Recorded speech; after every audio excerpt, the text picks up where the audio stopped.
Allah itu ketika ditanya dia jawab apa? Sibli itu umatku yang cinta kepadaku karena dia suka membaca surah At-Taubah, surah ke-9 dalam Quran ayat 128 setiap habis sholat. Ini diceritakan oleh Nawawi dalam kitab Nasoihul Ibad. Jadi Sibli itu punya amalan tuh. Kalau habis sholat fardu nih, zuhur, asar, maghrib, isya, subuh, dia baca itu, dia selingi itu. Laqad ja'akum rasulun min anfusikum azizun 'alaihi ma 'anittum harisun 'alaikum bil mu'minina raufur rahim. Lalu ditutup dengan Allahumma shalli ala sayyidina Muhammad wa ala ali sayyidina Muhammad. Rutin setiap habis sholat. Dan sebelum tidur ada lagi. Itu kalau kita mau mimpi bertemu Rasulullah, baca itu. Laqad ja'akum rasulun min anfusikum azizun 'alaihi ma 'anittum harisun 'alaikum bil mu'minina raufur rahim. Baca lalu kemudian ditutup dengan Allahumma shalli ala sayyidina Muhammad wa ala ali sayyidina Muhammad.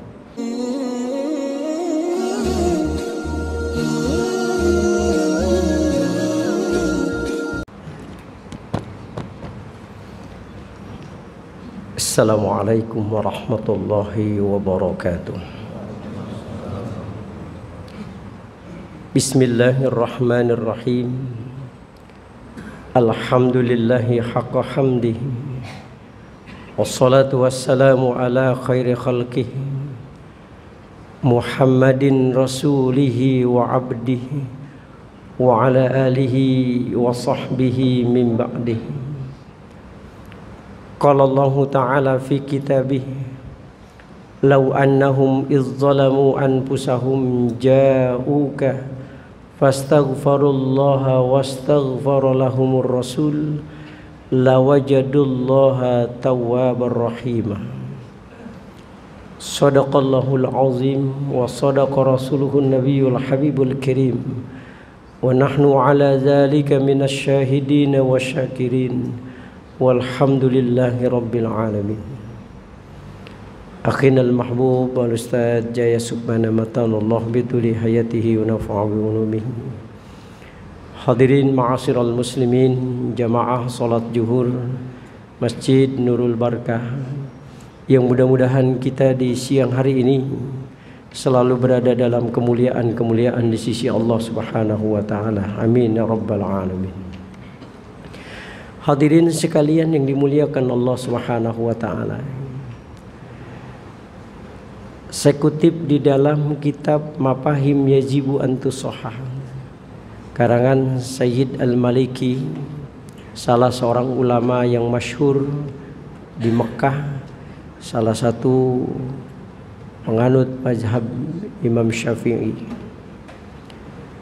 Dalam kitab Mafahim Yajibu an Tusahhah itu ada sebuah kisah yang dikisahkan oleh seorang ulama bernama Utbi.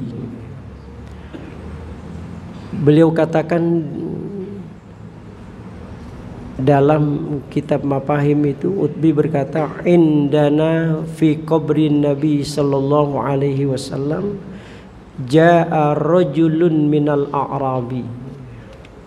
Jadi kata Utbi, ketika aku sedang berada di makam, di sisi makam Rasulullah sallallahu alaihi wasallam, jaa rajulun minal a'rabi. Datanglah seorang laki-laki dari Arab pedalaman. Jadi A'rabi itu adalah orang Arab pedalaman. Summa yaqulu, kemudian dia berkata. Jadi ketika dia hampiri makam Rasulullah sallallahu alaihi wasallam, orang Arab pedalaman ini, summa yaqulu, dia berkata di hadapan Nabi, di makam Nabi Muhammad. Apa yang dia katakan? Dia katakan, Assalamualaikum ya Rasulullah. Kemudian dia mengatakan, ya Rasulullah, inni sami'tu qaulallah law annahum idh zalamu anfusahum ja'uka fastaghfarullaha wastaghfara lahumur rasul lawajadullaha tawwabar rahima. Jadi kata orang Arab pedalaman itu, ya Rasulullah, sungguh aku mendengar firman Allah di dalam Al-Quran yang berbunyi, lau annahum izzalamu anfusahum ja'uka. Jadi kalau seandainya mereka berbuat zalim terhadap diri mereka sendiri, ja'uka, mereka datang kepadamu. Jadi di zaman Rasulullah Sallallahu Alaihi Wasallam, setiap sahabat punya problem dalam kehidupan mereka. Mereka selalu datang kepada Rasulullah Sallallahu Alaihi Wasallam. Dan itu diceritakan di dalam Al-Quran surah An-Nisa ayat 64. Jadi lau annahum izzalamu anfusahum ja'uka. Jadi setiap kali mereka melakukan perbuatan-perbuatan zalim, mereka datang kepada Rasulullah Sallallahu Alaihi Wasallam. Mereka ceritakan itu problematika yang mereka alami. Sempat satu ketika pernah juga, ketika ada seorang pemuda yang menangis dan dia ingin bertemu dengan Rasulullah Sallallahu Alaihi Wasallam, kemudian dihantarkan oleh Sayyidina Umar bin Khattab menemui Rasulullah Sallallahu Alaihi Wasallam. Dan ketika dia berada di depan Rasulullah, dia masih menangis. Sehingga Rasulullah kemudian berkata, ada apa denganmu wahai anak muda? Anak muda ini kemudian dia ceritakan tentang keadaan dirinya yang begitu berat, dosa yang dia alami, yang dia lakukan dalam kehidupan itu. Sehingga dia berharap dengan datang dia kepada Rasulullah Sallallahu Alaihi Wasallam, Rasulullah membantu agar Allah mengampuni segala dosa-dosa yang dia lakukan itu. Itu Rasul sempat tanya,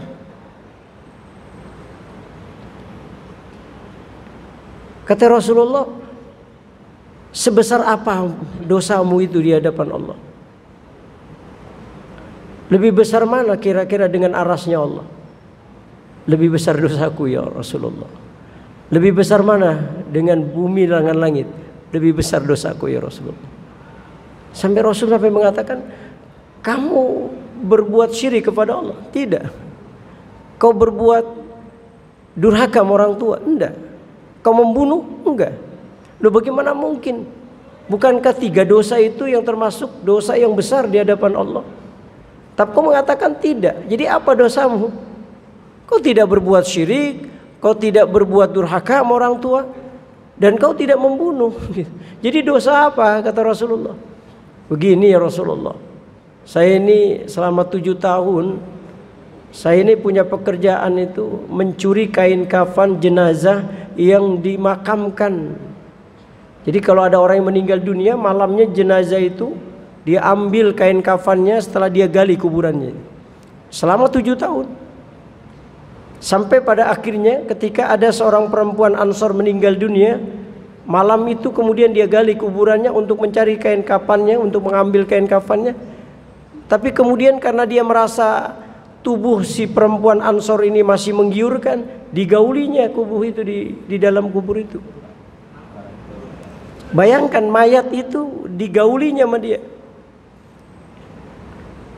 Sampai ada hal yang membuat aku kemudian terusik ya Rasulullah. Seolah-olah aku itu mendengar seorang perempuan ini mengatakan, hai anak muda, waktu aku meninggal dunia aku dibersihkan, dimandikan, disucikan, dengan harapan ketika aku datang nanti kepada Allah dalam keadaan bersih. Tapi sekarang ini kau nodai aku. Bagaimana aku mempertanggungjawabkan di hadapan Allah dalam keadaan seperti ini? Itu yang membuat aku kemudian merasa bersalah ya Rasulullah. Sampai kemudian aku datang kepadamu ya Rasulullah. Dia begitu mengadu keadaan dirinya, sampai Rasulullah waktu itu mengusir anak muda ini. Dia usir sama Rasulullah Sallallahu Alaihi Wasallam. Tapi karena memang dia rasa ingin bertaubatnya kuat, maka dia kemudian tetap dia berjalan dengan langkah yang tidak tahu arah kemana. Yang penting dia berharap semua perbuatan-perbuatan dosanya diampuni oleh Allah. Dia udah gak lagi memikirkan panas dinginnya matahari menyengat, dinginnya malam, rasa lapar, haus, dahaga. Dia udah gak pedulikan. Hanya tujuan satu, dosanya diampuni oleh Allah.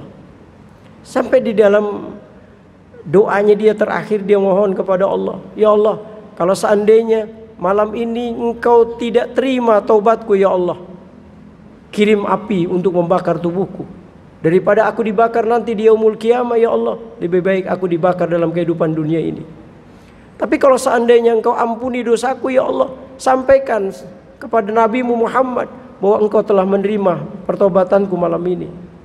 Maka dalam riwayat kemudian Allah mengutus malaikat Jibril alaihissalam menyampaikan kepada Nabi Muhammad bahwa doa dan pertobatan anak muda ini diterima oleh Allah Subhanahu wa taala. Sampai kemudian Rasulullah memanggillah anak muda ini, dan satu riwayat kemudian anak muda ini meninggal dunia dalam keadaan dia sudah bertobat kepada Allah. Jadi begitu di dalam Al-Quran, lau annahum izzalamu anfusahum ja'uka, setiap kali mereka berbuat zalim terhadap diri mereka sendiri, mereka datang kepadamu ya Rasulullah.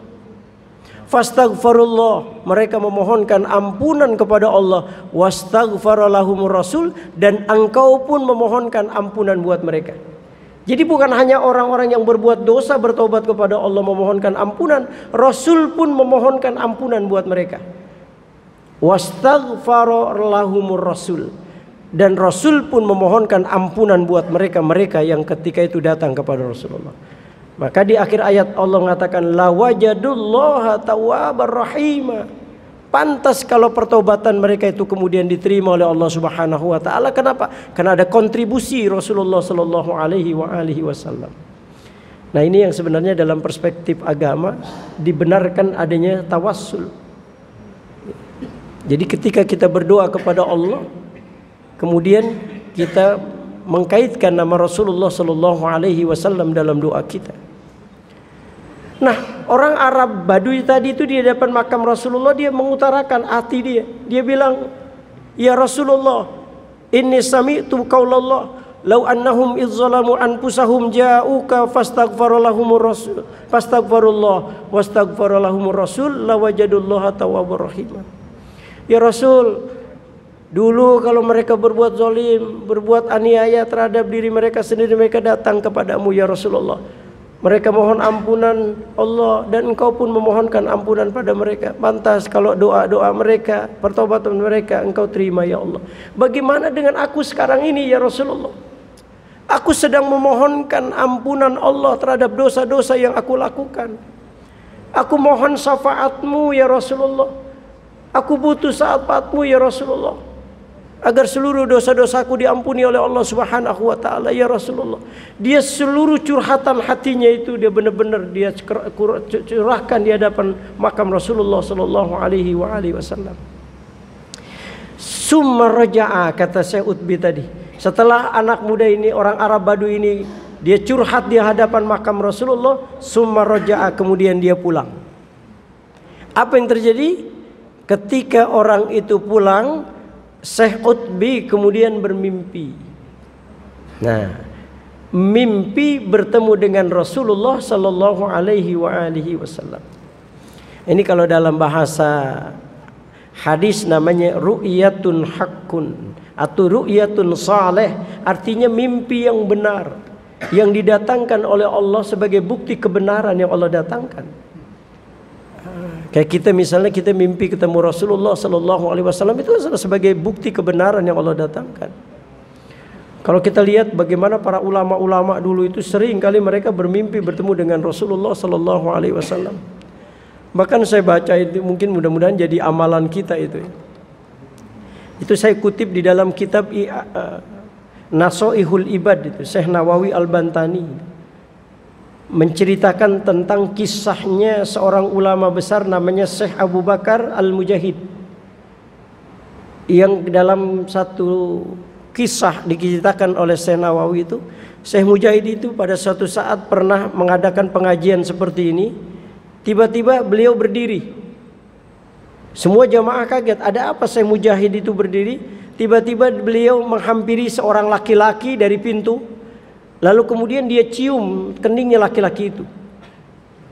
Sekelas Syekh Mujahid atau Syekh Abu Bakar Al-Mujahid itu sampai berdiri hanya kedatangan seseorang, lalu kemudian diciumnya orang itu. Yang ternyata Syekh yang datang itu adalah seorang yang dianggap menjenun. Dianggap menjenun oleh orang lain itu. Diciumnya oleh si beli kemudian.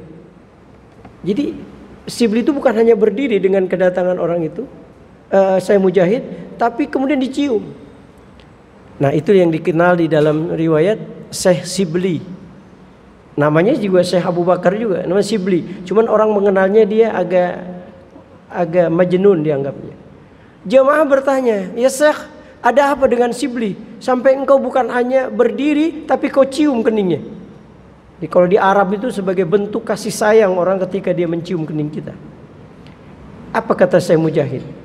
Aku melakukan itu karena tabarukan dengan Rasulullah Sallallahu Alaihi Wasallam. Karena setiap kali aku bermimpi bertemu dengan Rasulullah Sallallahu Alaihi Wasallam, aku selalu melihat bagaimana Rasulullah berdiri, lalu kemudian di situ ada Sibli, lalu Rasulullah mencium keningnya Sibli.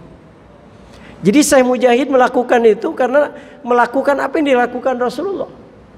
Jadi setiap kali Syekh Mujahid bermimpi ketemu dengan Rasulullah, di situ ada Sibli, lalu Rasulullah mencium keningnya Sibli. Bukan hanya berdiri, tapi diciumnya.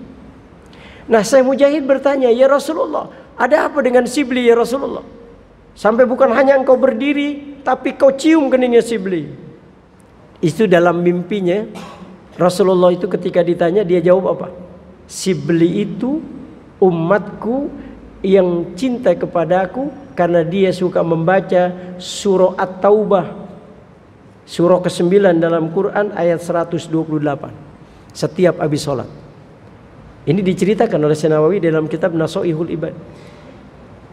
Jadi Sibli itu punya amalan. Kalau habis sholat fardu nih, zuhur, asar, maghrib, isya, subuh, dia baca itu, dia selingi itu. Laqad ja'akum rasulun min anfusikum azizun 'alaihi ma 'anittum harisun 'alaikum bil mu'minina raufur rahim. Lalu ditutup dengan Allahumma salli ala sayyidina Muhammad wa ala ali sayyidina Muhammad. Rutin setiap habis sholat. Dan sebelum tidur ada lagi. Itu kalau kita mau mimpi bertemu Rasulullah, baca itu. Laqad ja'akum rasulun min anfusikum azizun 'alaihi ma 'anittum harisun 'alaikum bil mu'minina raufur rahim. Baca lalu kemudian ditutup dengan Allahumma shalli ala sayyidina Muhammad wa ala ali sayyidina Muhammad. Ini menjadi amalan dalam tradisi kita di pesantren, itu mengamalkan ayat ini sebagai wujud kecintaan kita kepada Rasulullah sallallahu alaihi wasallam. Nah, ini contoh bagaimana Syekh Mujahid itu diberikan isyarat oleh Allah akan mimpinya itu, bahwa mimpi itu benar. Apalagi mimpi sekelas bertemu dengan Rasulullah. Kata Nabi, man ra'ani fil manami, siapa yang bertemu dengan aku dalam keadaan mimpi, maka sungguh dia berjumpa dengan aku dalam keadaan sadar seperti ini. Jadi kalau kita nanti mimpi ketemu Nabi, maka sebenarnya kita nggak mimpi, tapi bertemu dengan langsung dengan Nabi. Nah, Syekh Utbi itu bermimpi ketemu Rasulullah sallallahu alaihi wasallam selepas orang Arab Baduy tadi, Arab pedalaman tadi pergi. Utbi bermimpi, yang dalam mimpi itu Rasulullah mengatakan, "Ya Utbi, ilhaqil Arabi." Ai Utbi, kejar tuh orang Arab. Ilhaq, kejar tuh orang Arab. Orang Arab pedalaman tadi kejar, kata Rasulullah. Wa basyir lahu, berikan kabar lahu baginya. Wa qad ghafarallahu ma taqaddama min jambi. Sungguh Allah udah ngampunin dosa-dosa dia. Rasul memberitahu kepada Utbi bahwa orang laki-laki tadi yang berada di makam Rasulullah itu sudah diampuni dosa-dosanya oleh Allah, karena Rasulullah Shallallahu Alaihi Wasallam memberikan kontribusi. Makanya ketika Pak Quraisy Hab itu ditanya tentang ayat wala taqulu liman yuqtalu fi sabilillahi amwat bal ahya walakin la tash'urun. Janganlah kalian mengatakan bahwa orang yang mati di jalan Allah itu mati. Bal ahya, bahkan mereka masih hidup, walakin la tash'urun, cuma kalian yang tidak menyadari akan kehidupan mereka. Itu Pak Quraisy itu mencoba mendeskripsikan bahwa orang-orang yang sekarang sudah meninggal dunia, mereka masih hidup. Cuma dimensi mereka saja yang berbeda dengan dimensi kita. Apalagi sekelas Rasulullah Sallallahu Alaihi Wasallam. Makanya para ulama yakin ketika kita membaca sholawat kepada Nabi Muhammad, beliau hadir di hadapan kita. Makanya bahasa sholawat yang selalu dikemukakan apa? Ada domir mukhatab di situ. Ya Nabi, salam alaika. Ya Rasul, salam alaika. Ya Habib, salam alaika. Salawatullah alaika. Itu dalam perspektif bahasa, ketika kita gunakan kata alaika, berarti ada orang yang di depannya. Berarti Rasulullah hadir ketika kita membaca salawat atasnya. Maka kehadiran Rasulullah akan menjadi saksi buat kita bahwa kelak kita akan mendapatkan syafaat beliau di yaumul qiyamah. Nah, dicontoh bagaimana orang Arab Baduy begitu cintanya dia kepada Rasulullah. Walaupun Rasulullah sudah wafat secara zahir, tapi beliau tetap berharap Rasulullah masih memberikan syafaat, pertolongan agar melalui Rasulullah dia punya dosa diampuni oleh Allah Subhanahu wa taala. Maka mudah-mudahan dengan kita selalu mengingat Rasulullah sallallahu alaihi wasallam, kita membaca salawat kepada Rasulullah sallallahu alaihi wasallam, mudah-mudahan melalui wasilahnya Rasulullah sallallahu alaihi wasallam Allah memberikan kita pengampunan, Allah memberikan kita keberkahan, dan Allah memberikan kita keselamatan. Karena Rasulullah sallallahu alaihi wasallam itu adalah manusia yang teramat mulia yang tercipta di muka bumi ini. Saya baca itu dalam satu riwayat bagaimana kemuliaannya Rasulullah dan kedudukan beliau di sisi Allah. Itu Allah sampai mengatakan, laulaka ya Muhammad, laulaka ya Muhammad. Kalau bukan karena engkau Muhammad. Ini kedudukan Rasulullah. Kalau bukan karena engkau Muhammad. Diulang-ulang kalimat itu oleh Allah. Laulaka, laulaka. Kalau bukan karena engkau, kalau bukan karena engkau, ma khalaqtul aflaq. Tidaklah aku ciptakan dunia dengan segala isinya. Jadi begitu mulianya Rasulullah sallallahu alaihi wasallam. Maka kita bersyukur menjadi umatnya Rasulullah sallallahu alaihi wasallam, dimanapun Rasulullah akan senantiasa menolong kita umatnya. Ya, mudah-mudahan ini jadi renungan buat kita semua untuk senantiasa meningkatkan rasa cinta dan mahabbah kita kepada Rasulullah sallallahu alaihi wasallam dengan selalu mengingat Rasulullah dan kemudian membaca salawat atasnya. Terima kasih, mohon maaf lahir dan batin. Wallahul muwaffiq ila aqwamit thoriq. Assalamualaikum warahmatullahi wabarakatuh.